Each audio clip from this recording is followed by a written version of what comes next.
Chapter 62. Scram. Wei Hao flew into a rage.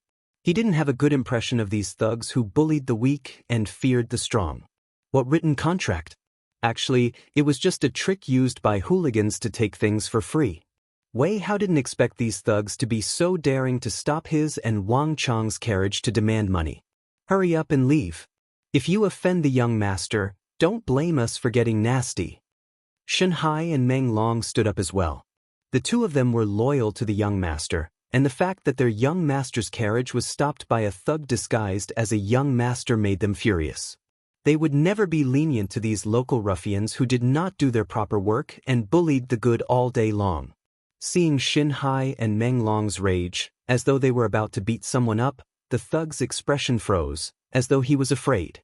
However, he soon sneered and glanced at the two of them with a haughty expression, seemingly disdainful of them. However, his disdain soon disappeared. Turning around, he turned to the easygoing Wang Chong and chuckled, "Hee hee, this Gongzi over here is a talented man who will surely become a pillar of the country in the future. Why don't you lend me some money? Don't worry, I'll return it to you." Audacious. Xianxia and Meng Long's faces turned cold. Their dantian exploded and a powerful aura burst forth from their bodies. Stretching out their hands, they grabbed the hands of the thug and with a flick of their wrists, they prepared to throw him out. Xianxia and Meng Long were experts in the military. Even though they were injured on the battlefield and had no choice but to retire to the Wang family, their fighting prowess wasn't something an ordinary person could match up to. This throw would at least send him 20 zhang away, breaking all the bones in his body. Wait a moment. Wang Chong suddenly stopped the duo. Wang Chong was still deep in thought. With Wei Hao, Xianxia, and Meng Long around, there was no need for him to worry about such a thug. However, upon hearing the voice and tone of the thug's final words, Wang Chong's heart skipped a beat. These words and this voice were all too familiar to Wang Chong. Your son is handsome and talented. He will definitely be a pillar of the country in the future. Whenever he met with the young masters of the aristocratic families, he would always have a smile on his face and repeat this iconic catchphrase in the same tone. Although it sounded like a compliment, those who had heard this sentence knew that it wasn't sincere at all. He could repeat the same words in front of hundreds of nobles' disciples, and he wouldn't change a single one of them. In his memory, Wang Chong had heard of it once. Even though they had only met once, Wang Chong would remember this person for eternity. Since then, Wang Chong had never seen this person again. Wang Chong turned his head and carefully sized up the gangster-like man. At first glance, Wang Chong couldn't recognize him at all. His messy appearance wasn't something that Wang Chong had any impression of. But at second glance, beneath the messy hair, the iconic thin lips, and the faint mole beneath them, Wang Chong's heart skipped a beat. He finally recognized him. It's really him. Looking at the gangster-like man before him, Wang Chong's heart was in turmoil. Wang Chong didn't expect that he would meet the person in his memory here under such circumstances. Compared to the high-spirited and ambitious man in Zhang Xian's memory, the man before him was in a far cry from his destitute appearance. Wang Chong, what's wrong? Wei Hao asked in astonishment.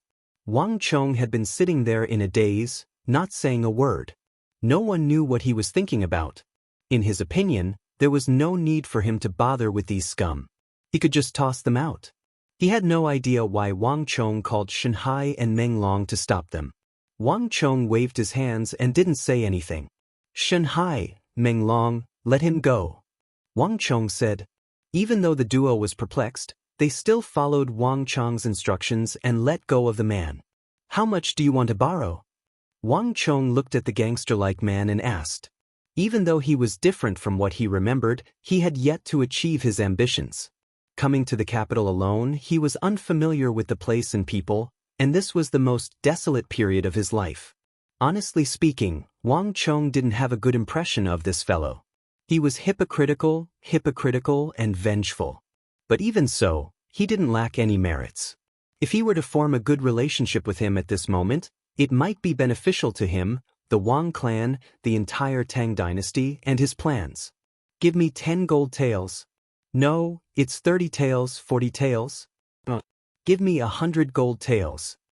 The gangster-like man offered 10 gold taels, and upon seeing that Wang Chong didn't object to it, he continued to raise the price to 100 gold taels. Bullshit.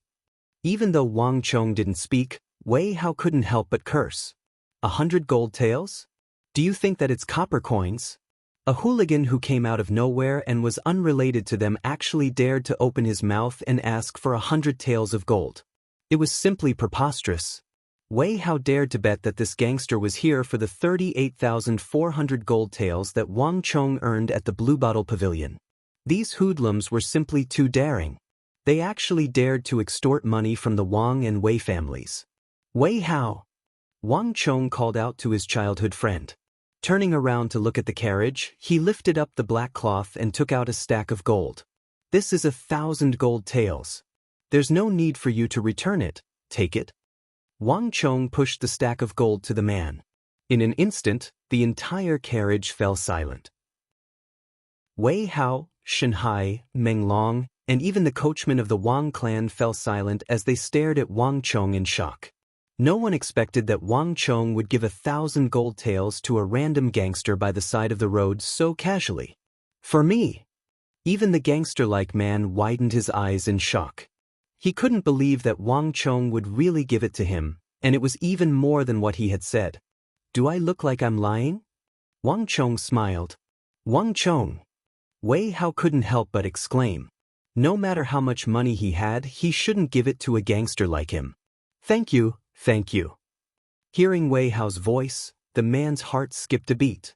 He hurriedly stretched out his sleeves to hug the gold taels. To think that there would be such a fool in the world to give him 1,000 gold taels so casually. This was a trap that fell from the heavens. If you don't want to lose miserably, I have a small suggestion. There's an inconspicuous mechanism beneath table number 2 in the Golden Lion Denver. As long as you sneak over and break it with your feet, the men from the Golden Lion Den won't be able to tamper with the dice. Just as the man was hugging the gold taels, Wang Chong suddenly said with a smile. Hua! The sound of sweeping gold abruptly came to a halt. The gangster-like man abruptly lifted his head and his mouth was agape. He looked as though he had seen a ghost. How did you know? From the start to the end, he had never mentioned that he liked gambling, nor did he mention that he frequented the Golden Lion Denver. Even if he was beaten to death, he couldn't understand how this teenager knew that he often went to the gambling house. Furthermore, the Golden Lion Den had a good reputation, and it was precisely because of this that he frequented it. Yet this young man said that the Golden Lion Den cheated. He didn't think that he was a fool. After playing in the Golden Lion Den for so long, he hadn't found any opportunity at all. Furthermore, such a secretive matter was something that even the old gamblers of the Golden Lion Den didn't know of. How could a teenager like him know of it? What are you talking about? There's nothing in the capital that our young master doesn't know of. Shanhai and Meng Long immediately bellowed. Even though the gangster-like man looked as though he had seen a ghost, Shanhai and Meng Long didn't find it strange at all. There wasn't much that their young master didn't know of in the capital. After all, their young master used to be one of them. Shanhai, Meng Long, forget it. Wang Chong smiled and waved his hands to stop the duo. The matter regarding the Golden Lion Den wouldn't be a problem in the future. When the world comes to an end, many secrets would no longer be secrets. That was because the one who revealed the secret was one of their own. However, it was unlikely that anyone had discovered this secret yet.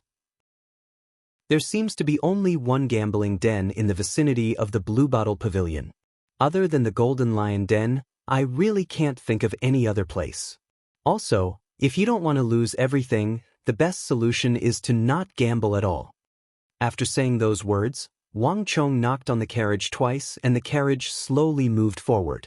This was the first time he came into contact with this future big shot, so it was sufficient for him to leave behind 1,000 gold taels. Too much was as bad as not enough. Saying too much might not necessarily be a good thing. Which clan's gongzi is this?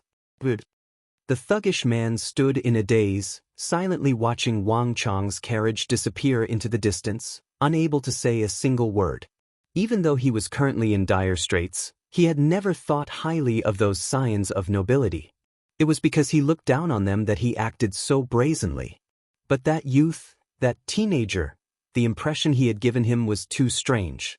Who cares? It's rare to meet such a fool. I'll go and have some fun first.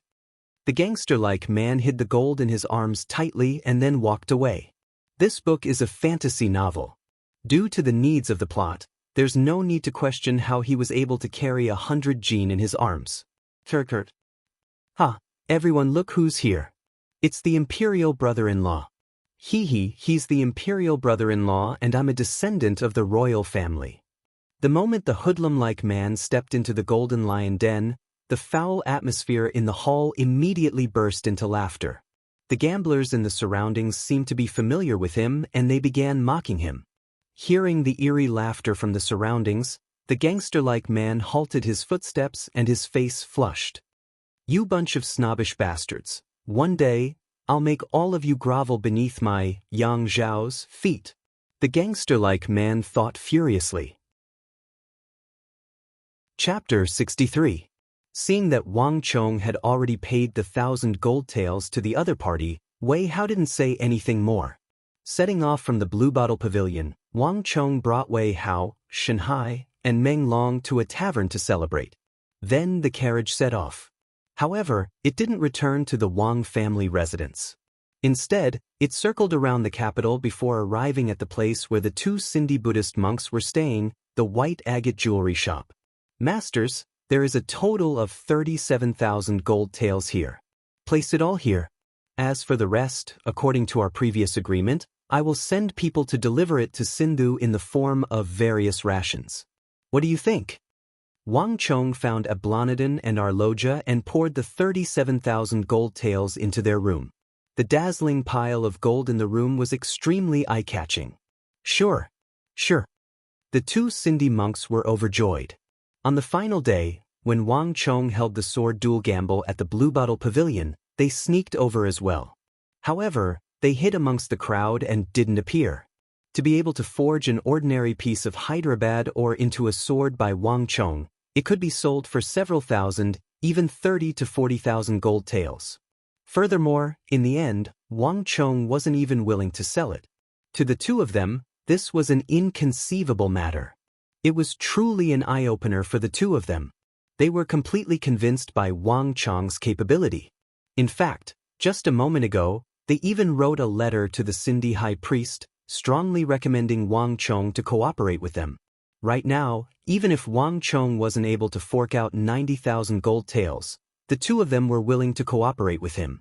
With such a talent, they would be able to raise the price of Hyderabad ore to the maximum. He was the best candidate for Sindhu to cooperate with.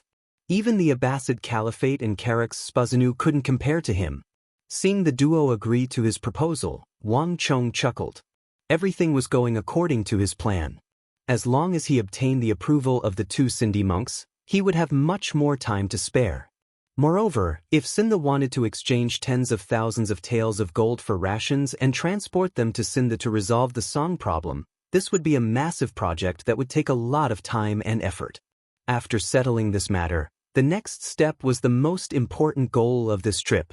Masters, I don't need the 300 june of Hyderabad's ores for the time being, so I'll leave it in your care for now. In addition, I don't have enough manpower here. In the future, the Hyderabad ores will definitely attract many covetous eyes.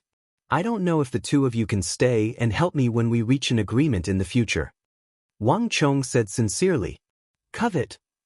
Wang Chong's words seemed to have touched the taboo in the hearts of the two Sindhi Buddhist monks. Arloja's body jolted, and his dark and skinny body suddenly exuded a powerful aura. Even Shanhai and Meng Long couldn't help but retreat in shock. I would like to see just who dares to covet our Hyderabad ores. Gongzi, rest assured, leave the Hyderabad ores with us. We will guarantee your safety. The two of them spoke decisively. The Hyderabad ores concerned the tens of millions of Sindhu's population. Everyone hoped to use the Hyderabad ores to exchange for rations to resolve the Song of Sindhu. As such, the monks dispatched for this mission were all the most elite experts of Sindhu. If the two of them didn't possess extraordinary capabilities, how could they dare to bring along 90,000 gold taels worth of ores to the entire world to promote their business? The situation that Wang Chong spoke of happened to be a taboo for the two of them. The two of them would never allow such a situation to occur.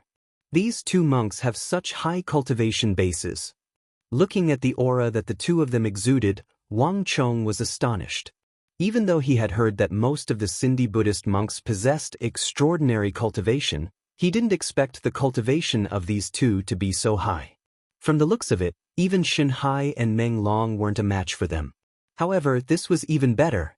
Not only would he obtain the Hyderabad ores, he would also gain the help of two top-notch experts. To him, this couldn't be any better. Masters, I'll be thanking you then. I'll leave this place to you. Wang Chong bowed before leaving the white agate jewelry shop with Wei Hao, who was looking at the floor littered with gold with a look of pity. The sword duel gamble at the Blue Bottle Pavilion had already ended. However, to many people, the storm caused by this matter wasn't over yet. Just as Wang Chong was returning to the Wang family residence, in the residence of the Chung clan, a group of people were gathered around a metal mountain that was as tall as a human. The metal mountain was none other than the metal mountain that Wang Chong had split into two at the entrance of the Blue Bottle Pavilion. Wang Chong felt that it was too heavy to carry around, so he tossed it aside as though it was trash. However, to those who had witnessed the astounding slash of the Wuxia steel sword that day, this metal mountain was a priceless treasure. Thus, after Wang Chong left, the Chung clan immediately took a portion of it while the other half was taken away by someone else. Did you see it clearly? A huge crowd gathered around the metal mountain. Not only were there the elders of the Chung clan, the young and the senior swordsmiths, even the clan head of the Chung clan, Ching Hong, was alarmed. So many famous swordsmiths, as well as the renowned swordsmiths from the West, had participated in the duel. Yet, an unassuming young man won the duel. The sharpness of that sword was too astounding. Even the Chung clan, which had several centuries of history as a swordsmithing clan, didn't dare to claim that they could sever so many famous swords with a single slash. However, the most shocking and unacceptable thing to the Chung family was that Iron Mountain. It was still acceptable for the Chung clan to sever so many famous swords. Given the Chung clan's capability, as long as they worked hard, it wasn't impossible for them to catch up to the other party's footsteps. However, it was different to sever a metal mountain that was as tall as a human. That represented another kind of pinnacle, an insurmountable pinnacle. In this era, there wasn't a single person or clan that could achieve such a feat. This included the Chung clan, Zhang clan, Lu clan, and Huang clan. It represented a swordsmithing technique that surpassed this era. There was an insurmountable gap between the swordsmithing techniques that the various clans possessed and this technique. This wasn't something that could be caught up with in a few decades or centuries. Such a conclusion was hard for the Chung clan to accept. Thus, their first reaction was disbelief and impossible. Wang Chong must have done something to the metal mountain. Thus, after the duel, the elder of the Chung clan, Qing Yuqing, snatched half of the metal mountain and transported it back to the Chung clan residence. Clan head, we've already observed it for a long time. The cut on the metal mountain is as smooth as a mirror, and it seems like it was made with a single slash. This isn't something that can be done by a human. A skinny elder of the Chung clan with a grizzled beard said with reddened eyes. He had been staring at this place for a long time, carefully observing every inch of it, but in the end he still couldn't find a single flaw. As an old swordsmithing master who had dabbled in swords for decades, he was able to discern the patterns on metals as though they were in the palm of his hand. He was almost certain that no one had done anything to the metal mountain. Not only so, I've also observed it carefully. There isn't any difference between the cut at the bottom of the metal mountain and the top, and there aren't any signs of it weakening. In other words, if the metal mountain was tall enough, it could have continued cutting downwards. Another elder of the Chung clan said. His back was slightly hunched, and his coarse face was filled with wrinkles. As the oldest elder of the Chung clan, his words held absolute authority in this aspect. Gasps sounded in the surroundings. There were many important tasks in the clan, so most of them didn't attend the sword duel gamble, and they didn't witness the slash with their own eyes. Even so, just this half of the metal mountain was enough to shock them. To these young and old swordsmiths who had dabbled in swords for their entire lives, it was hard for them to imagine what kind of sword could be so sharp. Recalling the rumors about how the sword remained unscathed despite doing so much, to the point where there wasn't even a scratch on its body, it was even more inconceivable. To many swordsmiths who had dabbled in swords for their entire lives, it was truly incomprehensible to them.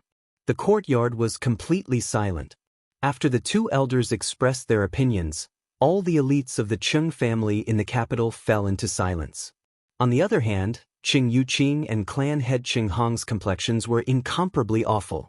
The Qing clan's ambition was to surpass the other clans and become the most formidable swordsmithing clan in the Central Plains. All along, the Qing clan had thought that the greatest threat and competitor would come from the Zhang clan, Huang clan, or Lu clan. Never in their wildest dreams could they have imagined that the final victor would be a young lad of unknown origins. "Bring me my sword." Clan head Qing Hong suddenly spoke up. "Clan head." Upon hearing those words, everyone's face paled in fright. Even Qing Youqing's face darkened, and he hurriedly tried to dissuade the clan head. "Clan head, you mustn't destroy the ancestral sword because of this matter." In the Qing clan, there was only a single sword that belonged to the clan head, and that was the clan guardian sword forged by the founder of the Qing clan. Even though such a sword was worthy of the clan head's admiration, for the past few centuries, the clan head had only placed it on the ancestral altar, worshipping it day and night. He didn't dare to take it down, needless to say, use it. This was the foundation of the clan. Even if it was just a piece of wood, the Qing clan wouldn't use it. Otherwise, it would be a huge sin to leave a scratch on it, even if it was as small as the tip of a needle. "I said, bring me my sword." Clan head Qing Hong stretched out his arm and spoke once more. This time, his tone was completely different from before. Clearly, this wasn't a discussion but an order from the clan head. In the clan, no one dared to defy the orders of the clan head. In next to no time, a Qing clan disciple walked out with an ancient sword that was a meter long, simple in design, and emitted a strong smell of incense. Upon seeing this ancient sword, all of the Qing clan members lowered their heads in reverence and reverence. Clang! As the sword was unsheathed, a chilling aura gushed into the sky like a serpent, and the temperature in the courtyard plummeted.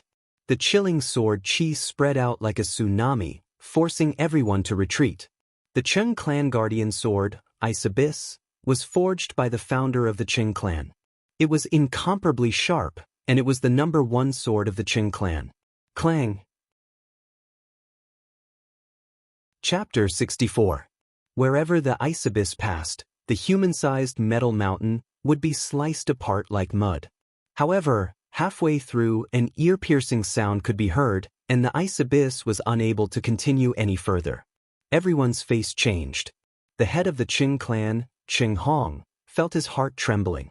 With a flick of his wrist, he hurriedly pulled out the Ice Abyss.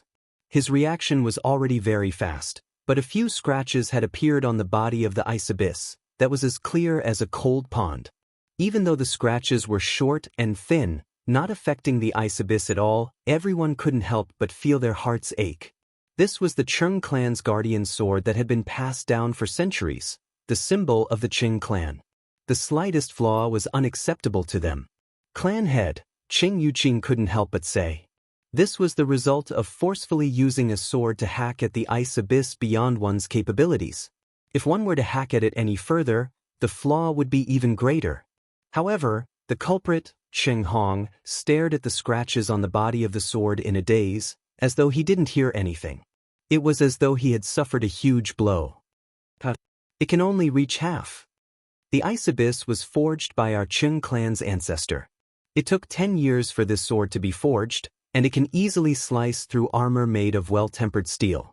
Such a sword only appears once every 10 years. How can there be such a sword in the world that is even more formidable than the one forged by our Qing clan's ancestor? I don't believe it, I don't believe it. Investigate. Investigate it for me. I must know who that Wang Chong is. The voice of the head of the Qing clan, Qing Hong, echoed in the entire Qing clan residence. At the same time, a group of people had also gathered in the residence of the Zhang clan in the capital. They were all gathered in a circle.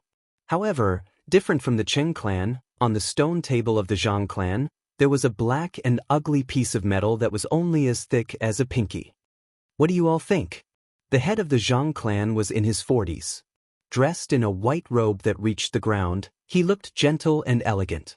Instead of a blacksmith, he looked more like a teacher. The matter at the Blue Bottle Pavilion didn't just catch the other clans off guard, the Zhang clan was caught off guard as well. However, the only thing that was different from the others was that up until now, the others were still confused and didn't know what was going on. However, the Zhang family in the capital was different. They were well aware of Wang Chang's identity from the very beginning. They even knew that Wang Chang's sword was made from Hyderabad ore. It's really hard to believe that a sword forged from this kind of ore could be so sharp. It seems that 300 taels of gold per June isn't expensive at all. But I'm a little curious. How did the young master of the Wang clan know about such a secret? He looked like he was only 15 years old and didn't look like he had a lot of experience. Furthermore, those two Sindhi Buddhist monks are extremely stingy. They won't easily let others touch their ores. Even our Zhang clan only gave them such a small piece. Even our Zhang family couldn't see through it, so how could a child like him know? The grand elder of the Zhang clan, Zhang Qiming, said as he stroked his snow-white beard. The room fell silent. Even Zhang Tsong and Zhang Jian were unable to answer this question. Just like everyone else, the two of them were shocked by the outcome at the Blue Bottle Pavilion. Even until now, I still find it hard to believe that the Hyderabad ore could be so sharp. Zhang Jian said honestly. On the matter of Wang Chong, Zhang Jian had to admit that there was something uncontrollable about this child of the Wang clan. Zhang Jian couldn't put his finger on it, but every time he saw him, he was unable to treat him as a child. Actually, it isn't too difficult to verify this point. The head of the Zhang clan turned to look at the small piece of Hyderabad ore on the table. Don't we have something ready-made here? Even though this little bit isn't enough to forge a sword, it should be enough to forge a small dagger. We just have to give it a try and we'll know. Everyone nodded their heads. It wasn't an easy task to forge a small dagger with this little bit of material and display one's highest level of craftsmanship. This was something that none of the other clans were capable of. However, the Zhang clan was different. As the head of the swordsmithing industry, this was also the reason why the Zhang clan was superior to the other clans. Grand Elder, I'll leave this to you. I want to see the finished product before daybreak. The head of the Zhang clan said. The latter agreed without any hesitation. Grabbing the small bit of Hyderabad metal on the table, he stood up and walked into the room, as though he had just agreed to a trivial matter. The fire in the furnace burned from dusk to daybreak. After an entire night, a new dagger of around 4 cun in length and the thickness of a pinky finger appeared before everyone, placed on the stone table. But upon seeing this dagger, Zhang Jian, Zhang Tsong, and all of the Zhang clan disciples who had seen the Wuxia steel sword at the Blue Bottle Pavilion were astonished. Grand Elder, are you certain that this is a weapon forged using the materials from Hyderabad? Zhang Jian looked at the pitch-black dagger on the table doubtfully. They had seen Wang Chang's Wuxia steel sword before, and there was a wondrous pattern on the body of the sword, reminiscent of flowing water. This was something that other swords didn't have. However, the dagger forged by the Grand Elder didn't have the slightest bit of pattern on it. I don't know if the Hyderabad ore you speak of is the same.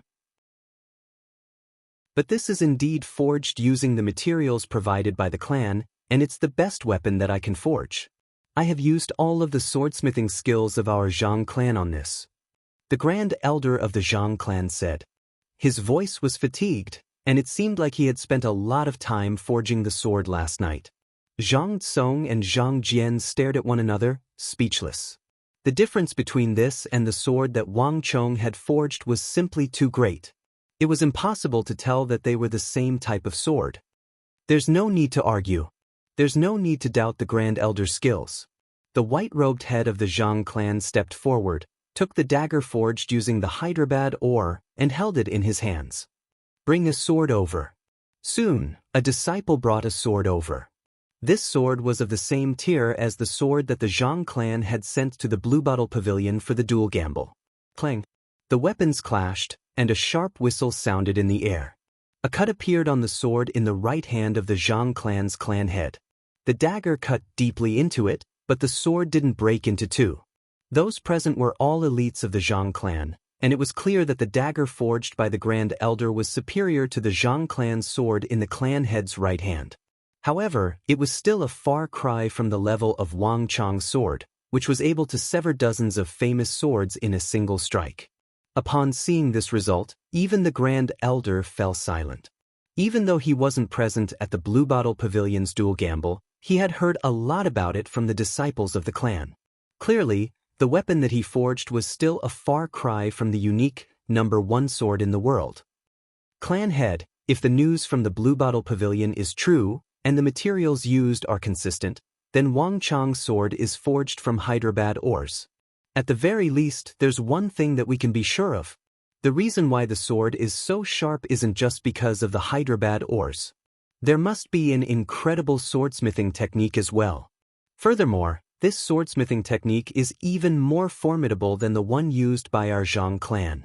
The Grand Elder had a fatigued expression as he spoke, but at this moment, he suddenly opened his eyes, and a sharp glint shot out from his eyes. I suggest that no matter what, we should maintain a friendly relationship with the Wang clan and that Wang Chong. If we can obtain that unique swordsmithing technique, our Zhang clan will definitely be able to surpass the other clans and become the #1 swordsmithing clan in the Central Plains. The Grand Elder's words determined the future direction of the Zhang clan. This night was destined to be a sleepless one for many of the prestigious clans who participated in the duel gamble. Zhang, Huang, Cheng and Lu clans had their candles lit all the way until dawn. The same situation was occurring in the Imperial Army as well. However, different from those prestigious clans who were concerned about the swordsmithing and its materials, Zhao Fengchen was concerned about something else. In the duel gamble, Zhao Fengchen's greatest harvest was the discovery of an unparalleled sword. However, the only thing that Zhao Fengchen didn't expect was that he wasn't able to buy a single sword despite offering a high price of 40,000 gold taels. Just like the first time they met, the young man named Wang Chong rejected him without any hesitation. This was the second time. Given Zhao Fengchen's identity as an Imperial Army commander, it was a huge humiliation for him to be rejected in such a manner. If it was in the past, Zhao Fengchen would have ignored him.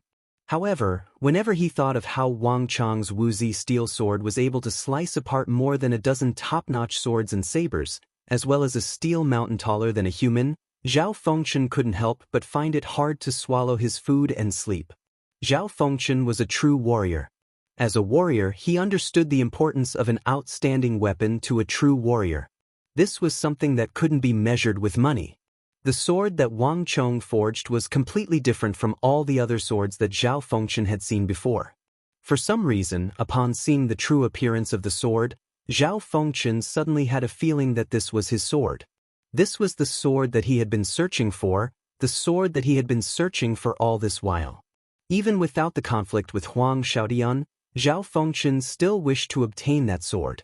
Zhao Fengchen didn't know who Wang Chong was, nor was he aware of his background.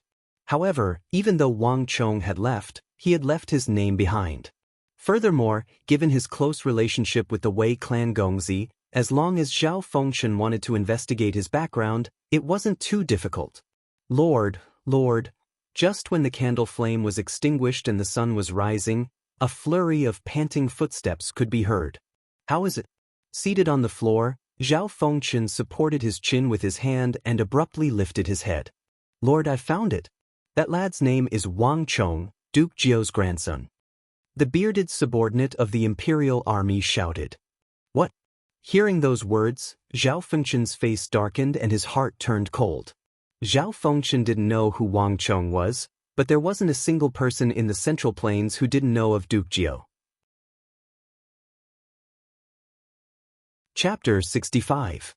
If the other party was really a descendant of Duke Jiao, even though Zhao Fengchen was an Imperial Army commander and had the backing of the Zhao clan, he wouldn't dare to act recklessly.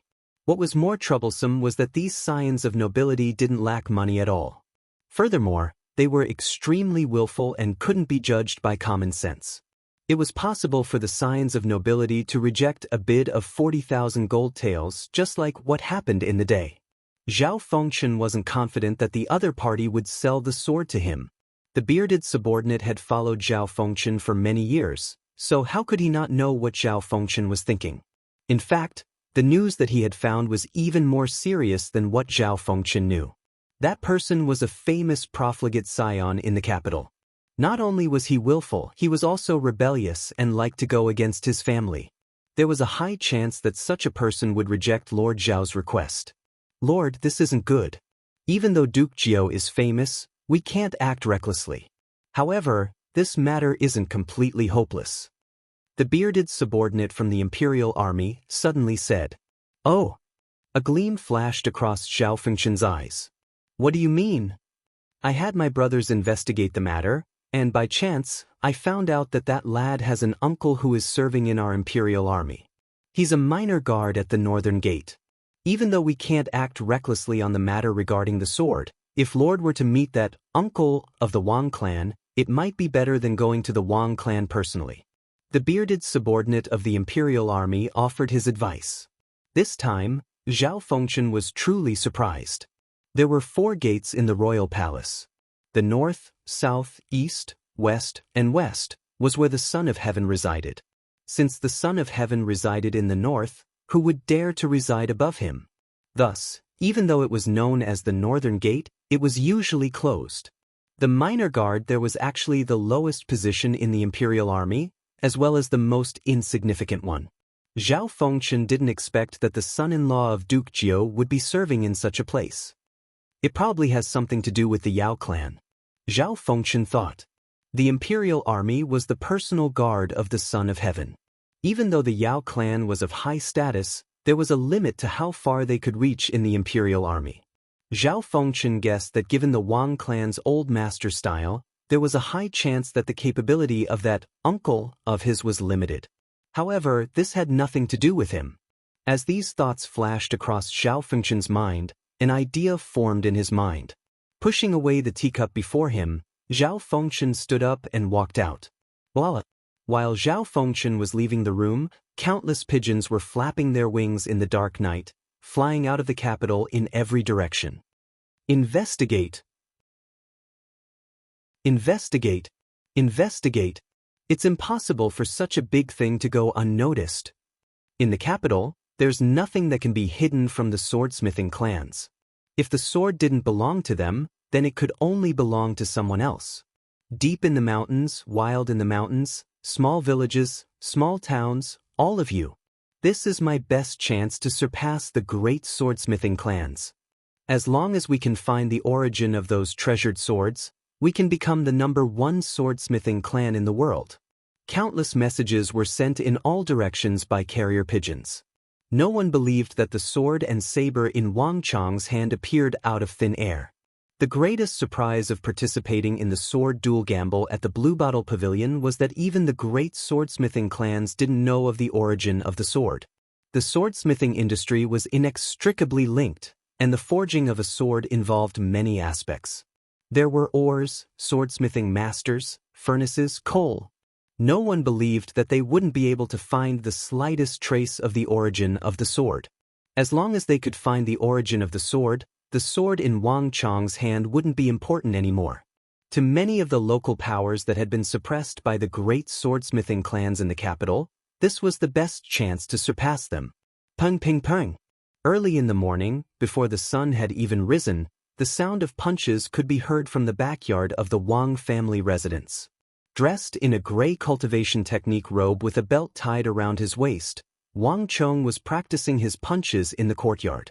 With the crisis in the clan resolved and the matter regarding the Hyderabad ores settled, Wang Chong's heart, which had been hanging in the air, slowly settled down. Now, he could finally focus on martial arts. Peng ping peng. Wang Chong executed the celestial steps and his fists would either tremble or explode, exerting a tremendous force. The air around him surged, producing a sound reminiscent of a tidal wave. 3 chi away, potted plants as thick as a child's arm trembled from the impact of his punches. The cultivation of Herculean punch required one to focus all of one's strength. Only when the air around one's body and footsteps were moving like tidal waves could one be considered to have grasped the essence of the technique. Wang Chong spent a long time before he finally managed to stretch his meridians and muscles to adapt to the might of the Herculean punch. It's about time, Wang Chong thought. The reason why Wang Chong chose to cultivate the Herculean punch while cultivating the dragon bone art wasn't just because of the might of this fist technique, allowing him to exert strength several times that of his own. More importantly, once he cultivated it to the point where the air around his body was surging, producing a sound reminiscent of a tidal wave, he would be able to utilize the intent of the Herculean punch to stimulate his blood and qi, speeding up the cultivation of the dragon bone art. These two factors complemented each other. Wang Chong had unintentionally discovered this trick. Closing his eyes, Wang Chong's blood began to surge. Like tidal waves, it flowed through his meridians and blood vessels. Along with the flow of his blood, Wang Chong could feel a weak and refreshing origin energy seeping into his body. Passing through his blood and meridians, the origin energy finally seeped into Wang Chong's bones and marrow. Under the effects of this energy, Wang Chong could clearly feel that the rate at which he cultivated the dragon bone art had increased significantly. A thought flashed through Wang Chong's mind and he abruptly punched out. Without using any special moves, Wang Chong simply executed the ordinary Herculean punch. Paired with the dragon bone art, he began to cultivate in the backyard of the Wang family residence. Time slowly passed, and with no one to disturb him, Wang Chong quickly entered a trance-like state. After an unknown period of time, Wang Chong exhaled deeply. Beads of sweat rolled down his body and even his clothes were drenched. In this cultivation, Wang Chong could feel that his strength had grown significantly. My conjecture is correct. Using the Herculean punch together with the dragon bone art can indeed speed up the cultivation of the dragon bone art. Wang Chong thought. This cultivation was clearly much faster than usual. It was equivalent to 2 days' worth of cultivation. This was the effect of the Herculean punch. However, the cultivation of the Herculean punch was extremely taxing on one's stamina. From last night till now, Wang Chong felt that it was about time. I should return to my room to wash my face first. Mother and little sister should be awake by now. Exhaling deeply, Wang Chong retracted his cultivation. Picking up a towel hanging on a nearby tree branch, he wiped the sweat off his face and walked back to his room. When he passed by a fake mountain, Wang Chong suddenly thought of something and threw a punch. Boom! Wang Chong's heavy punch struck the fake mountain, and with a loud boom, the fake mountain shattered into countless pieces. Not bad. To be able to shatter a mountain with a single punch, the might of this punch is already sufficient to deal with an origin energy tier 6 or tier 7 expert. Wang Chong smiled and nodded his head in satisfaction. This was the effect. Given his current cultivation realm, it was impossible for him to split open a fake mountain like this. However, through the might of the Herculean punch, he was able to create a might comparable to an origin energy tier 6 or tier 7 expert. The time I have spent cultivating is still too short. I should be able to reach even higher realms in the future. Wang Chong chuckled in his heart. Everything about the Herculean punch was good, but when it wasn't strong enough, it would still hurt badly. Wang Chong flung his sore palms and quickly returned to his room. The matter at the Blue Bottle Pavilion hadn't erupted yet. At the very least, it was still calm on the surface. Thus, despite the huge commotion yesterday, the Wang family residence was still peaceful. Wang Chong hurriedly washed up, ate his breakfast, and left the residence alone. Next, it's time to carry out that matter. A thought flashed across Wang Chong's mind as he stood on the streets. In his previous life, the Tang dynasty had countless brilliant marshals and great generals. However, these people were like shooting stars, falling one after another in that huge upheaval, disappearing into the darkness of history. And of all these generals, there was one that left Wang Chong the most regretful. His name was So Yong-sun. In this world, there were many things that were different from Wang Chong's memories, and So Yong-sun was one of them. He was an elder of 3 dynasties, an important official, and one of the legendary marshals under Wang Chong of the Tang dynasty. 50 years ago, this name was like the sun in the sky, and he wielded unparalleled influence in the military. But now, his name had almost been forgotten by the people. In the Tang dynasty, many people thought that he had died a long time ago. This was because he was much older than Wang Chong's grandfather. By the time Wang Chong's grandfather and the old master of the Yao clan ascended to power, he had already retired. And now, even Wang Chong's grandfather was addressed as Duke Jiao. From this, one could imagine how old that person was. The reason why Wang Chong remembered him was because several years later, when the upheaval arrived and thousands of foreign cavalry swarmed into the capital, he was the one who single-handedly stopped the foreign cavalry, buying time for the civilians in the capital to evacuate. However, it was a pity that he had overexerted his potential and died in the capital. Buried together with him was the unparalleled martial art that was reputed to be the most lethal in the Tang dynasty. Wang Chong could still remember what one of those dying seniors had said to him when he was in danger and accepted the imparting of energy to him of the few surviving seniors. Although you have obtained our lifetime's martial arts, it's a pity that So Yong-sun's unique skill has become extinct. If the old man wasn't so stubborn, perhaps everything would be different. But now, you can only rely on yourself. Chapter 66. Wang Chong had memorized many martial arts techniques, but none of them could compare to the art of god and demon obliteration created by So Yong-sun Old Martial Su. In this reincarnation, Wang Chong's greatest wish on the path of martial arts was to obtain the art of god and demon obliteration, the #1 technique in terms of lethality, and accomplish what he was unable to accomplish in his previous life. However, it was easier said than done. To obtain the recognition of Old Martial Su, he had to go through many trials, and it was not an easy task. Character, talent, and strength were all indispensable. Even if he had all of them, he might not be able to succeed. Even during the previous dynasty, when the late emperor asked for a prince to be under the name of So Yong-sun, to be his disciple and inherit his secret art, he was rejected.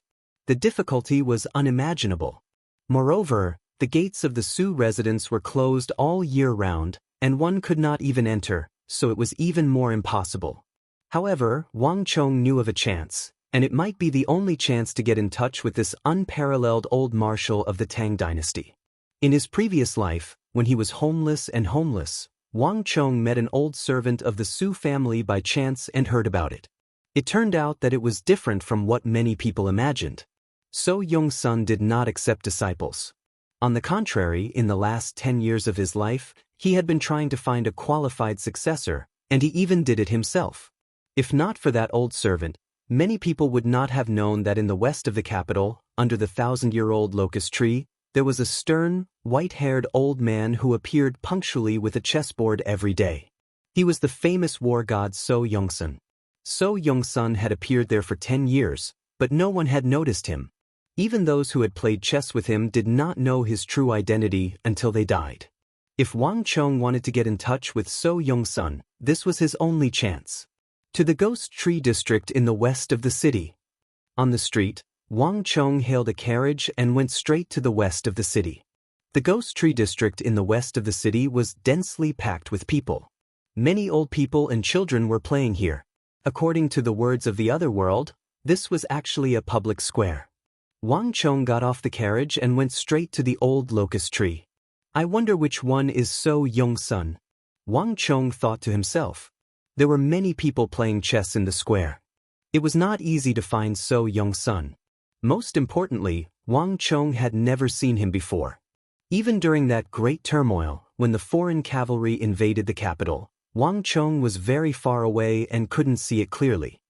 Fortunately, I asked a few more questions back then. Wang Chong secretly rejoiced. Back then, out of respect for the old marshal and out of benefits, Wang Chong had asked a few more questions. Thus, he knew that So Yong-sun's chessboard was different from others. His chessboard was gold-plated, which was the best way to identify him. However, when Wang Chong walked around the Ghost Tree district, he couldn't help but be stunned. He's actually not here. On the east side of the 1,000-year-old locust tree, Wang Chong immediately saw a stone table with a golden chessboard on it. Although the chessboard was there, the person was not. Only a 4 to 5-year-old child was there, yawning in boredom. "Little guy, where's the old man playing chess here?" "I don't know. He only said that someone was coming and told me to give him this chess piece. He will only appear after I pass it." The child was chubby and looked very cute. Hearing someone's question, he opened his eyes. As he spoke, his chubby little hand handed over a black chess piece. The chess piece was covered in sweat. Wang Chong looked at the black chess piece that was covered in sweat and was stunned for a moment before understanding. This was a small test, and the content of the test was to play chess. There was only one chess piece, so one could only place it once. If the fruit was placed correctly, old Marshal Su would naturally appear. If it was placed wrongly, it would be equivalent to being eliminated, and old Marshal Su would naturally not appear. Wang Chong understood the other party's meaning, and his mind instantly became clear. "Little guy, this silver ingot is for you." Wang Chong stuffed the silver ingot over and took the black chess piece from the child's hand. Then he quickly began to observe. The chessboard was crisscrossed, but there weren't many chess pieces. The black and white chess pieces were all gathered in one corner. It looked as if two armies were fighting for a high ground. "This is a localized chess game." Wang Chong took a look and couldn't help but laugh. This was a standard iron chess game. Obviously, old Marshal Su wanted to test the other party's ability to lead troops in battle. What the Tang dynasty needed was not 1 or 2 martial artists, but a general who could lead troops in battle. So Yongsun, as a legendary general of the Tang dynasty, obviously hoped that his successor would have a certain level of military ability. Perhaps it was because he was approaching the end of his lifespan, or perhaps he was worried that there would be no one to inherit his unique skill, so Yongsun didn't have too many difficulties in this aspect. In this iron chess game, as long as the black side placed a chess piece in the center northwest corner of the white chess pieces, they could change their situation, delay a little, and successfully pass the first test. However, all of this was different for Wang Chong. In his previous life as the Grand Marshal of the Central Plains, Wang Chong wasn't chosen by the elders because of his martial arts. On the contrary, in his previous life, Wang Chong started too late and missed the optimal foundation establishment period. Even if he tried his best to catch up, he still wasn't outstanding. The reason why Wang Chong was chosen by the remaining elders, in the midst of danger and became the Grand Marshal of the Central Plains was due to his commanding ability. Thereafter, the army led by Wang Chong proved his worth with his performance. In the few years that Wang Chong led the army, the number of foreign cavalrymen he killed was even more than the number of foreign cavalrymen he killed in the past few decades. He was hailed as the most formidable war god in the history of the Central Plains. So Yongsun was truly looking for the wrong person to test him with such a chess game. Waiting for death wasn't his style. Defending passively wasn't his style either. Wang Chong placed the black stone on the board. Instead of placing it at the northwest corner of the white stones, he placed it firmly at an unexpected location. After leaving the Ghost Tree district, Wang Chong strolled around the city before returning home to continue his martial arts training. It would be grandfather's birthday in a few days. Since the Wang clan was a clan of generals and ministers, martial arts was also part of the examination. Wang Chong didn't dare to be careless in the slightest. Unknowingly, it was already evening. Wang Chong was cultivating the dragon bone art in the backyard when he suddenly heard a commotion. "Brother-in-law, why are you here?" A surprised voice sounded in the front courtyard. It was his mother's voice. "Shuhua, is Chonger back? I'm looking for Chong." "Chong? He's cultivating inside." It was his mother's voice. She didn't seem to mind it at all. "It's uncle." Wang Chong retracted his cultivation and was surprised. He recognized that the agitated voice belonged to his uncle, Li Lin. However, it was rare for uncle to come to his house. Even if he did, he would usually be with big aunt Wang Rushuang. However, Wang Chong could only hear his uncle's voice and not his big aunt's. This was the first time such a situation had occurred. "Let's take a look." Wang Chong retracted his cultivation and walked in the direction of the voice. Wang Chong met big uncle Li Lin in the main hall. "Chong, do you have the number 1 sword in the world?" Upon seeing Wang Chong, Big Uncle Li Lin went straight to the point and his voice rose a few octaves. His face was flushed and he seemed extremely agitated. Big Uncle Li Lin had a wooden personality and rarely spoke. This was the first time Wang Chong saw him so excited. "Uncle, did someone look for you?" Initially, Wang Chong was perplexed as to why Big Uncle Li Lin would look for him. However, upon hearing those words, he immediately guessed something. "Chong, how did you know?" Li Lin was astonished. However, recalling Wang Chong's previous actions, he immediately understood. "Chong, you must have never imagined that it was General Zhao Fengchen. Commander Sun was also there."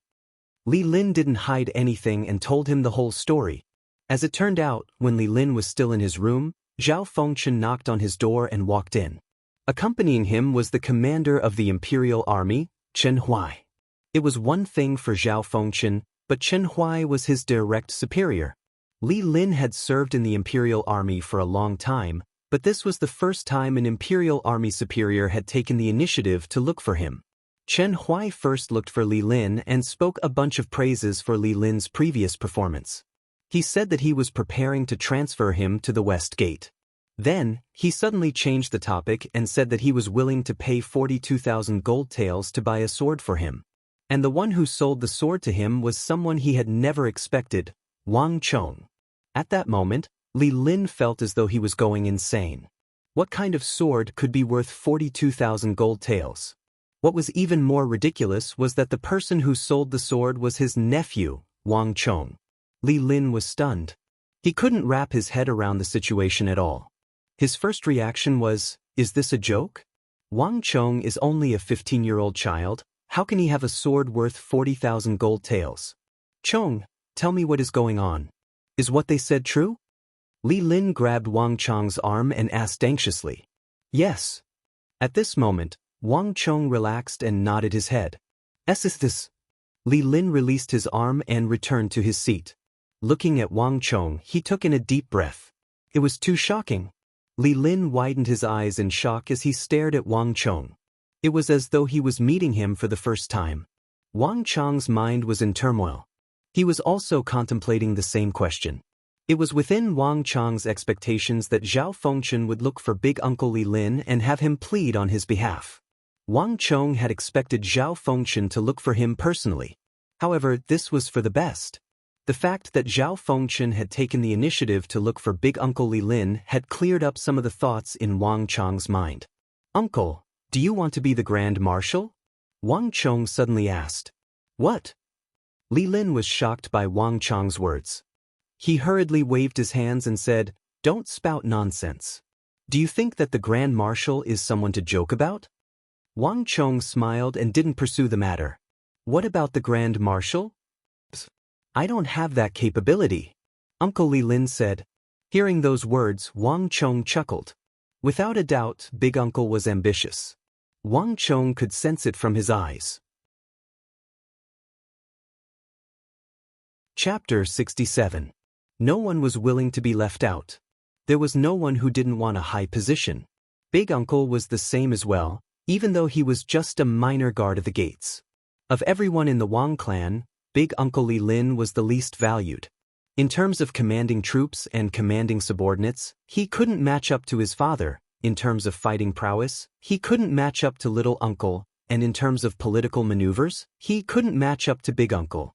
Therefore, when he became the young guard of the palace gate, his grandfather never helped him again. Grandfather thought that Uncle wasn't capable enough to be of great use. As a minor guard of the North Gate, even though his position wasn't high, it was far from the whirlpool. His safety was sufficient to protect his big aunt and uncle for the rest of their lives. However, Wang Chong's view was different from his grandfather's. Toward big aunt and uncle, Wang Chong was filled with gratitude. In his previous life, when the Wang clan was in trouble, big aunt and uncle were the ones who helped the Wang clan out. On top of that, uncle might not be outstanding, but his character wasn't bad. He was a qualified soldier. Back then, in that calamity, quite a number of Imperial Army members fled. However, Uncle Li Lin, a minor guard of the North Gate, fearlessly gathered the Imperial Army to form a defensive line. In the end, he died on the battlefield. Wang Chong would always remember his back view when he left. Broad, sturdy, and imposing. A person's capabilities could be nurtured later on. Grandfather only saw one side of him, but he didn't know that there was another side hidden within him. If he was given a chance and groomed, Uncle would be able to become an independent figure. And Zhao Fengchen was the best opportunity that came knocking on his door. What better opportunity could there be than to follow this future Grand Marshal of the Imperial Army? Uncle, do you believe in me? Wang Chong looked at Uncle Li Lin and suddenly asked. Li Lin was taken aback. If it was in the past, when Wang Chong was only 15, he would only laugh at Wang Chong's words. However, after the previous incident, Li Lin didn't dare to underestimate this nephew of his anymore.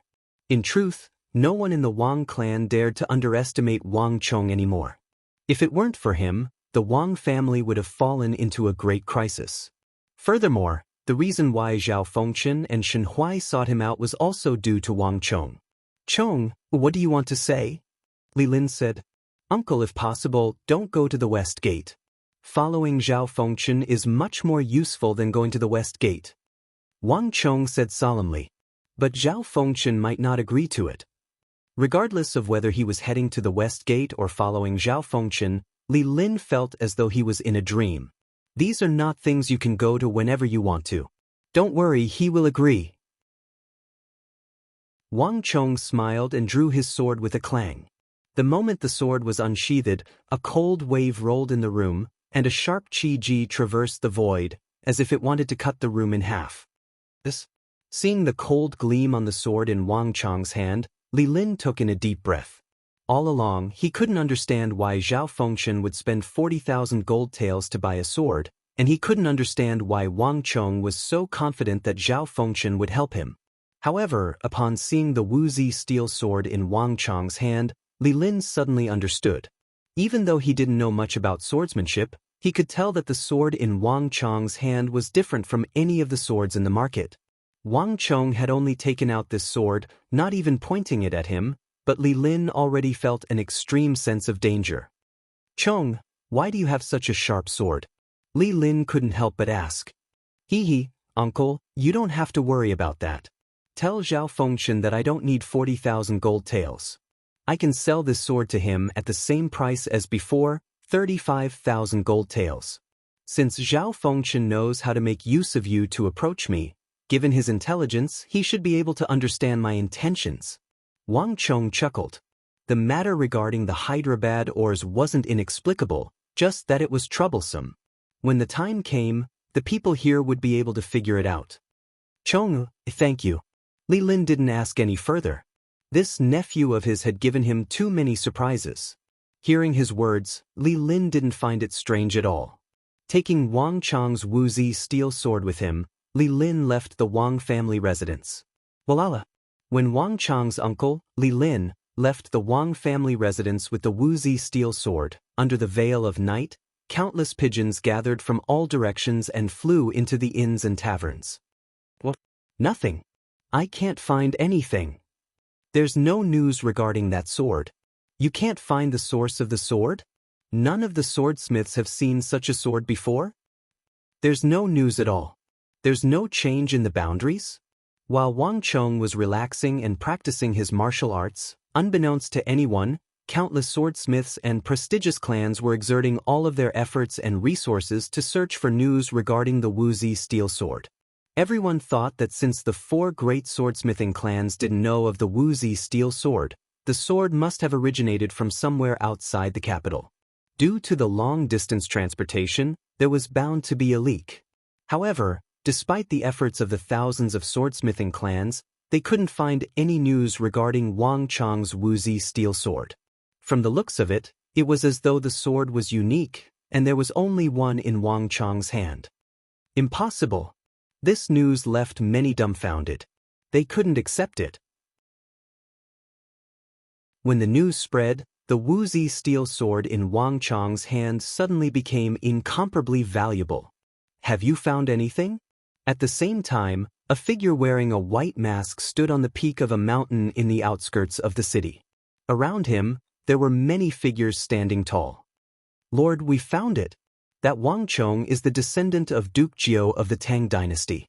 We've already found the Wang family residence. However, the Wang family residence is heavily guarded, and the imperial army is patrolling the capital. It won't be easy for us to enter. A voice replied, but it wasn't in the language of the Central Plains. The group of people spoke in the language of the western regions. Under the moonlight, Xianxia could clearly see that these people had high noses and deep eyes. Every single one of them had a scimitar hanging by their waist. They were all from the Abbasid Caliphate and Carax Spazi. You fools, do you think that we're here to wipe out the Wang family? Swords and sabers don't appear out of thin air. Since he forged them, there must be more than one of them, and he must have left behind quite a few ores and materials. Our goal is to steal these swords and materials. As long as we achieve our goal, we can end the battle as soon as possible. How many guards and Imperial Army soldiers do we have? That sword is extremely important to our Carax Spazinu. Regardless of the price we have to pay, you must bring one of them over. The leader wearing a white mask said viciously. His final words revealed his identity. Other than the Carax Spazinu merchant, Mozid, who had met Wang Chong once before, there was no one else who would dare to do such a thing. Yes, Lord. Under the moonlight, the group lowered their heads. Soon, they turned around and disappeared into the night sky. The sun rose and the moon set. In the blink of an eye, a day had passed. Papa! In the Wang family residence, Wang Chong flicked his hands repeatedly, and as though two pythons, he moved them in the midst of a raging gale. Every single strike was incomparably heavy. Papa! Wherever Wang Chong's elbow and arm landed, the sturdy fake mountain in the courtyard would shatter, and rocks would scatter all over the place. Ever since Wang Chong had placed his focus on martial arts, he had been cultivating for a longer period of time each day, and his strength had grown stronger as well.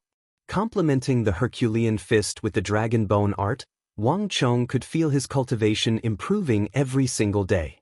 Given time, it wouldn't be a problem for him to reach Origin Energy Tier 6. Once one's cultivation reached Origin Energy Tier 6, everything would change. One would be able to cultivate secret arts that could raise one's strength, speed, or dexterity. Once one's cultivation reached that level, the feeling that Wang Chong was experiencing right now would be completely different. Young master, something bad has happened. There's someone outside. Just as Wang Chong was cultivating, a flurry of footsteps sounded. Shanhai and Meng Long rushed in from outside. What's wrong? Wang Chong frowned. Exhaling deeply, he slowly retracted his cultivation. He remembered telling Shanhai and Meng Long not to disturb him when he was cultivating. Young master, there's someone outside. Shanhai said. Is there a need to make such a fuss? Wang Chong frowned. Young master, you'll know once you take a look outside. Shanhai and Meng Long said. The duo hesitated. At the entrance of the Wang family residence, Wang Chong finally saw the person that the duo was talking about. Facing the entrance of the Wang family residence, a 7-chi tall brawny man was kneeling on the floor with his head lowered. Young master, this fellow has been here since early in the morning, clamoring to meet me. We were afraid that he would wake madam up, so we had no choice but to call you over. Shanhai and Meng Long said helplessly. Wang Chong didn't pay much attention to the person at first, but when he took a second look, his heart skipped a beat. It's you? Wang Chong was astonished. He recognized this person. This person was none other than the full-bearded brawny man who had leaped down from the 3rd floor of the Blue Bottle Pavilion and hacked at Wei Hao. In the end, his sword was severed and he collapsed to the ground, spurting blood. He was one of the participants in the sword duel gamble that day. Wang Chong couldn't understand why he would appear here, kneeling at the entrance of his residence. Gongzi, you must accept me as your disciple. If you don't agree to it, I will kneel here forever. The full-bearded brawny man lowered his head and said earnestly. What? Wang Chong's mind was instantly thrown into turmoil by this declaration, and he felt an indescribable sensation. He suddenly understood why Shanhai and Meng Long came to look for him. Accept him as his disciple? You must be joking.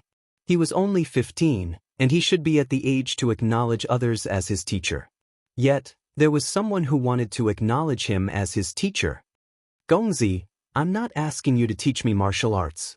I only hope that you can teach me your swordsmithing skills. As long as Gongzi agrees to it, I am willing to be at your beck and call. I am willing to serve Gongzi forever. The full-bearded brawny man's voice was deep. As he spoke, he respectfully lifted a broken sword high above his head and remained motionless. It's the 4-chi broadsword that was severed. Wang Chong took a glance and suddenly realized that the sword in the full-bearded brawny man's hands was the 4-chi broadsword that he had slashed at Wei Hao with the Wuxia steel sword.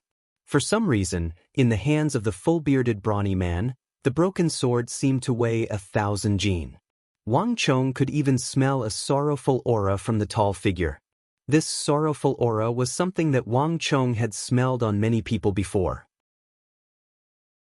In his previous life, when the central plains fell and the earth shattered, Wang Chong also felt the same sorrowful aura. In that instant, Wang Chong suddenly understood. Just like how the mission was to him, to the 7-chi tall brawny man kneeling on the floor, swordsmithing was his dream as well. Chapter 68. What's your name? Wang Chong asked. My name is Tuoba Guyuan. Gongzi can also be called Zhang Guyuan. Kneeling on the floor, Tuoba Guyuan said. It's him. Upon hearing those words, Wang Chong's heart jolted. He stared at the full-bearded brawny man in astonishment. Wang Chong didn't know Tuoba Guyuan, nor did he have any relationship with him. However, Wang Chong knew of this person. In his previous life, he was the most famous swordsmith in the Central Plains. He didn't join any power, and even the Zhang, Lu, Cheng, and Huang clans were rejected by him. This infuriated the clans, and they banded together to blacklist him. However, with his own capability, he made a name for himself in the capital. As long as the sword he forged was labeled with the name Guiyuan, he would be able to sell it at a price even higher than those of the major swordsmithing clans. Before the catastrophe, he was publicly acknowledged as the #1 swordsmith in the Tang dynasty. When the Wuxia steel weapons became famous throughout the world, his greatest achievement was forging the Guiyuan sword, which even the Wuxia steel weapons were unable to break easily. Furthermore, it was forged using ordinary materials. The only problem was that the forging of the sword required a complicated process and craftsmanship. Even Tuoba Guyuan wasn't able to forge many of them. Thereafter, when the catastrophe occurred, Tuoba Guyuan lost all his chances. Wang Chong didn't expect that the person kneeling before him would be the #1 swordsmith in the world. Wang Chong took in a deep breath. This was truly an unexpected harvest. It seemed like his auction of the Wuxia steel sword at the Blue Bottle Pavilion and the fight for the title of #1 sword in the world had not only attracted the attention of the prestigious clans and weapon merchants, it had also attracted the attention of the #1 swordsmith in the world. This was something that Wang Chong couldn't have imagined. One must know that Tuoba Guyuan's personality was extremely violent. Just like a herd of wild horses, it was impossible for him to submit to any clan. The fact that many swordsmithing clans were rejected in his previous life was proof of this. If he hadn't used the hunger marketing method in his previous life to sell his swords at the Blue Bottle Pavilion, he would have missed out on the opportunity to meet the future #1 swordsmith. This is too unexpected. Although I have forged the Wuxia steel sword, it is based on the memories of my past life and the knowledge of the future. Moreover, forging swords is not my main profession. If there's someone to share the burden with me, that person will be able to share a lot of the burden. Wang Chong's heart was in turmoil. He was just about to agree, but he didn't expect that the rewards would be so much more than he expected. If he had the help of a future top swordsmith, he would be able to carry out a bigger plan. In terms of swordsmithing, Tuoba Guyuan was the best choice. Get up, Wang Chong said. Young master, please promise me. Tuoba Guyuan was still kneeling on the ground stubbornly. I've already promised you, Wang Chong said. Ah. Tuoba Guyuan lifted his head in shock. Disbelief was written all over his face. All swordsmiths and prestigious clans were extremely secretive about their swordsmithing, and they wouldn't easily divulge their secrets to others. Tuoba Guyuan had heard that the Wang clan was a clan of ministers and generals, and it was even more prestigious than the other swordsmithing clans. It wasn't easy to enter the Wang clan. Thus, he had already mentally prepared himself that he would have to go through a huge ordeal before he could enter the Wang clan. Just that, Tuoba Guiyuan didn't expect it to be so easy. He had only knelt for a moment before agreeing to it. It was so easy that it was unbelievable. Is Gongzi for real? Tuoba Guiyuan still couldn't believe it. Of course. Wang Chong smiled. He stretched out his hands, intending to help Tuoba Guiyuan up. However, he realized that Tuoba Guiyuan didn't budge at all, as though he was rooted to the ground. This fellow is an expert. Wang Chong widened his eyes in shock. He possessed an origin energy tier 5 cultivation realm. Even though it wasn't too high, he could easily shatter a boulder with just a jolt. For him to be unable to help Tuoba Guiyuan kneeling on the ground, it was clear that the other party's strength far surpassed his. However, thinking about it, it was impossible for Tuoba Guiyuan to become the #1 swordsmith in the world despite being suppressed by several prestigious swordsmithing clans in his previous life. Thank you, Gongzi. Thank you, Gongzi. As long as Gongzi is willing to teach me swordsmithing, I'm willing to serve Gongzi for the rest of my life. Tuoba Guiyuan wasn't aware of Wang Chong's thoughts. Upon hearing that Wang Chong had agreed to it, Tuoba Guiyuan was delighted. He immediately kowtowed to the other party, and peng. Tuoba Guiyuan wasn't someone who would lower his head easily, but that depended on what it was. As long as he could learn the best swordsmithing technique, Tuoba Guiyuan was willing to pay any price. After kowtowing, Tuoba Guiyuan stood up on his own without Wang Chong's help. Shanhai, go back and report what happened here to mother. Wang Chong turned around and said. Ever since the incident with Yao Guangyi, his mother had been lax with him. As long as it didn't affect the family, his mother wouldn't interfere in many matters. Yes, Gongzi. Shanhai replied and left. Tuoba Guiyuan, since you wish to follow me, you will be a member of the Wang clan from now on. Meng Long, prepare a side room for him. Wang Chong said. After which, Wang Chong headed for the Ghost Tree district alone. Thus, Yongsun's matter was still a secret and no one knew the truth. Before there was any progress in this matter, Wang Chong didn't wish for too many people to notice his existence. Thus, he didn't bring Shanhai, Meng Long, or Tuoba Guiyuan with him. Wang Chong was extremely careful. He didn't head straight to the Ghost Tree district. Instead, he strolled around the area and after confirming that no one was tailing him, he headed to the Ghost Tree district stealthily. A massive locust tree stood at the center of the square and its canopy was spread open like an umbrella. In this place, the elderly and children were busy entertaining themselves. As such, no one noticed Wang Chong walking among them. Beneath the locust tree, Wang Chong saw the gold-plated chessboard once more. Thus, Yongsun still didn't appear. However, there was an additional stone on the chessboard. A white stone. Little fellow, what's your name? Wang Chong looked at the child beside the chessboard and patted his head. Undai Jianjian. They call me Jianjian.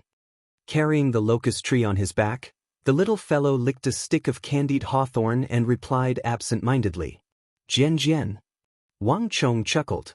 He found this child adorable and was about to compliment him when a thought flashed across his mind. Wang Chong was stunned. He had heard of this name before. Back then, when the old servant of the Su residence told him about the past, he had mentioned this name. So Yongsun rarely accepted disciples in his life. Those who could catch his eye were few and far between. But in his life, there were still a few who were barely able to catch his eye and almost became his disciples. Although these people were not chosen by So Yongsun in the end, So Yongsun had given them pointers in martial arts, and each of them had achieved great achievements. This, Dai Jianjian, was one of them. The art of god and demon obliteration was said to be a mystical art in the world. It was a great art of slaughter, and even immortals and Buddhas avoided it.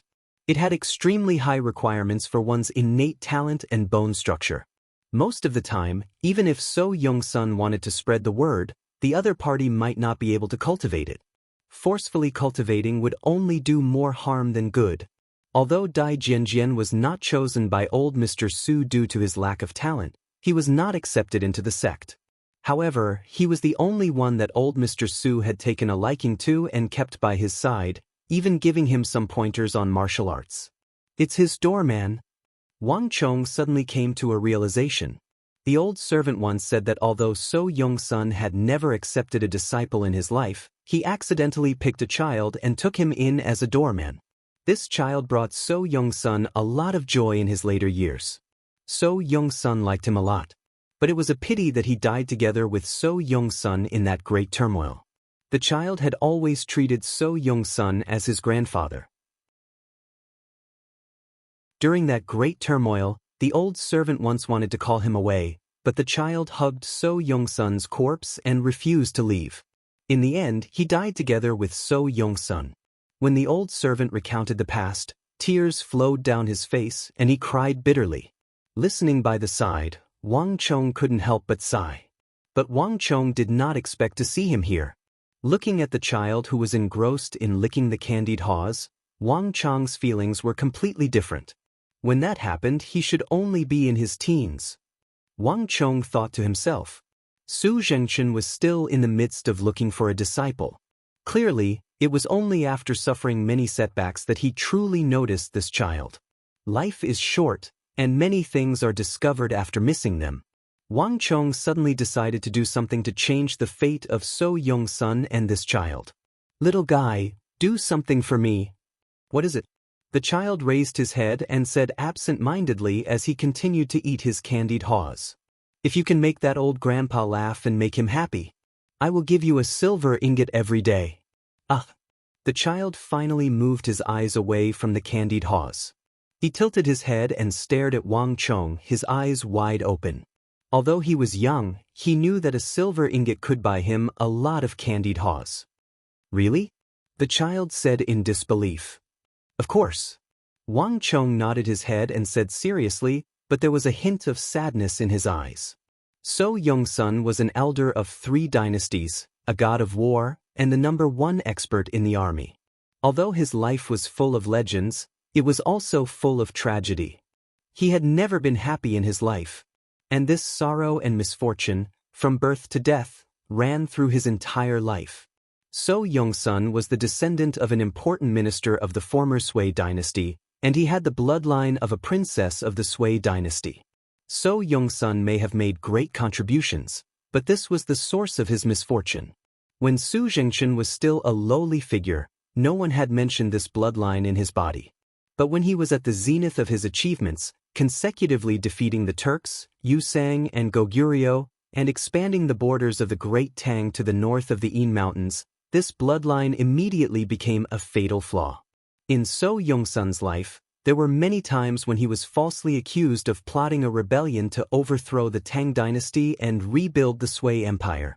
In any dynasty, this was a huge taboo. Welcome to Legends of Cultivation, audiobooks, where we bring ancient fantasy to life through storytelling. Follow the rise of heroes who defy fate, unlock mystical powers, and battle across celestial realms. Our audiobooks are crafted for fans of Chinese cultivation novels, filled with battles, breakthroughs, and legendary artifacts. Subscribe and be part of an unforgettable journey into the realm of immortality.